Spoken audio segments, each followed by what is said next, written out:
কোরআনে বর্ণিত আবাবিল পাখির বুদ্ধি আপনাকে অবাক করবে। এরা কাদা মাটি দিয়ে দুনিয়ার সবচেয়ে সুরক্ষিত বাসা তৈরি করে। বেশ উঁচুতে বাসা বানায় বলে শিকারী প্রাণীরা এদের বাসায় ঢুকতে পারে না। আর কাদা মাটি শুকিয়ে এমন শক্ত হয় যে বাসাটি প্লাস্টারের মতো শক্ত হয়ে থাকে। ইংরেজিতে আবাবিল পাখিকে ডাকা হয় সোয়ালো বার্ড। তবে সোয়ালো পাখির একটি প্রজাতি হচ্ছে ক্লিফ সোয়ালো। এই প্রজাতির পাখিরা শুধুমাত্র কাদা ব্যবহার করে অত্যন্ত সুন্দর ও মজবুত বাসা তৈরি করতে পারে। ক্লিফ সোয়ালোরা বাসা বানানোর জন্য প্রধান উপাদান হিসেবে কাদা ব্যবহার করে। তারা সাধারণত নদী, পুকুর বা অন্য কোনো জলাশয়ের পাড় থেকে এই কাদা সংগ্রহ করে। কাদা সংগ্রহের সময় তারা খুব সতর্ক থাকে। খুব শুকনো বা খুব বেশি ভেজা কাদা তারা নেয় না, বরং একটু আঠালো এবং নরম কাদা তাদের বেশি পছন্দ, যা দিয়ে সহজেই বাসা তৈরি করা যায়। তারা তাদের ছোট ছোট কাদার ছোট ছোট দলা জমিয়ে বাসার দিকে উড়ে আসে। বাসা তৈরির জন্য ক্লিফ সোয়ালোরা উপযুক্ত স্থান নির্বাচন করে। সাধারণত খাড়া পাহাড়ের গা, উঁচু বাড়ির দেয়াল, ব্রিজের নিচের অংশ বা কালভার্টের মতো সুরক্ষিত জায়গায় তারা বাসা বাঁধে।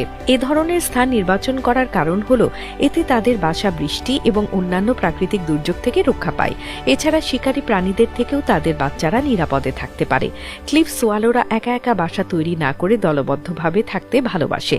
তাই প্রায়ই দেখা যায় অনেকগুলো বাসা একসঙ্গে গায়ে গা লাগিয়ে তৈরি হচ্ছে, যা একটি কলোনির মতো দেখতে লাগে। বাসা তৈরির প্রক্রিয়া শুরু হয় উপযুক্ত স্থানে কাদার প্রথম প্রলেপ লাগানোর মাধ্যমে।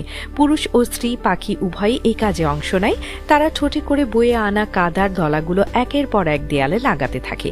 ধীরে ধীরে তারা বাসার ভিত্তি তৈরি করে, যা অনেকটা মাটির ছোট বাটির মতো দেখতে হয়। এরপর সেই ভিত্তির উপর তারা আরও কাদার স্তর যোগ করে দেয়াল তৈরি করতে থাকে। প্রতিটি কাদার দলা আগের শুকিয়ে যাওয়া স্তরের সাথে জুড়ে দেওয়া হয়, এতে বাসাটি আরও শক্ত হয়। ক্লিফ সোয়ালোদের বাসা দেখতে অনেকটা ফ্লাক্স বা কলসির মতো হয়। এর পুরো অংশ গোলাকার এবং একদিকে সরু প্রবেশ পথ থাকে। কিছু কিছু ক্ষেত্রে এই প্রবেশ পথটি সামান্য লম্বা সুড়ঙ্গের মতো হতে পারে। এই সরু প্রবেশ পথ তাদের বাসায় অন্য কোনো বড় পাখি বা শিকারী প্রাণীর প্রবেশ কঠিন করে তোলে। বাসা তৈরির সময় কাদা শুকানোর জন্য তারা মাঝে মাঝে বিরতি নেয়, কারণ ভেজা কাদার উপর আরও কাদা লাগালে বাসা ভেঙে পড়তে পারে। একটি সম্পূর্ণ বাসা তৈরি করতে কয়েকশো থেকে হাজারেরও বেশি কাদার দলা লাগতে পারে।